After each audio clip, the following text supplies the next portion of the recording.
What is the most troubling conflict of interest that he has? Well, the thing is the entire pandemic, if it came from a lab, the fact that he approved the research and funded the lab would draw culpability to himself, culpability to the NIH, culpability to all of these people who made the unwise decision to send money to China to do dangerous research. So that's why they steadfastly resist this.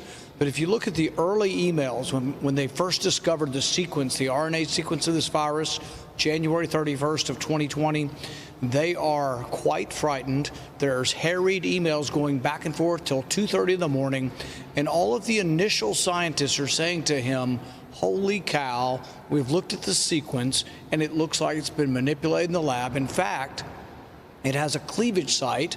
This is the way the virus cleaves or gets into the cell that we don't see in nature typically, and that the Chinese last year asked us for money to do exactly that research. So all kinds of alarms and bells went off for a day or two.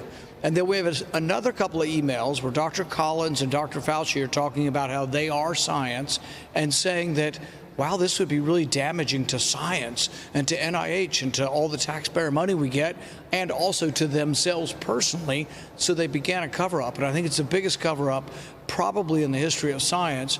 And we will get to the bottom of this, because I promise you there's going to be a paper trail, and there's not been any interest from Democrats. But should we win in November, I will use every bit of subpoena power to get every bit of data. We will bring Fauci under oath. We will bring all of those scientists under oath, and we will get to the bottom of this. You've been trying to elicit from him, and he's been very slippery on this. And this is also a glaring conflict of interest. There are people who sit on those vaccine committees who decide what the rules are for all of us and where we can and cannot go. Could they be getting royalties, and could they be enriched from the vaccines that they are forcing into people's bodies? So we've asked this question over and over again. Fauci and others have refused to answer any questions. They're steadfastly refusing to answer any questions, but a judge, through the Freedom of Information Act, required that they release some emails. They released them, but they blanked them all out except for the total amount of royalties. But it's not a small amount. 1,800 scientists received $193 million, but they won't tell us from which companies to which scientists. So my question is simply this, and there may be nobody on the committee that's received this money, but if they won't tell us, it makes us wonder. So on the vaccine committees, there's several committees that approve vaccines and then push forward these mandates. Is anybody on those committees receiving royalties from the two companies that make the vaccine, or three companies that make the vaccine? And if they are, they shouldn't be on the committee. The best way to think of this is, let's say your local school board is going to vote to buy new textbooks, and one of the members of the school board owns the textbook company.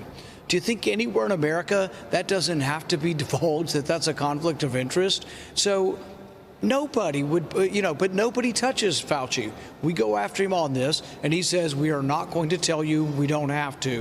And then he cites a law from 1980 that we're investigating the law, and we will change the law if it's protecting him. But really, what kind of bureaucrat, what kind of scientist comes forward and says, well, we're just not going to tell you because we don't have to? He and his wife make $850,000 a year working for the government, and we want to know if these scientists that are raking in that much money are also receiving royalties, and if they're receiving royalties from companies for which they are approving the drugs. That's a clear conflict of interest. Absolutely. And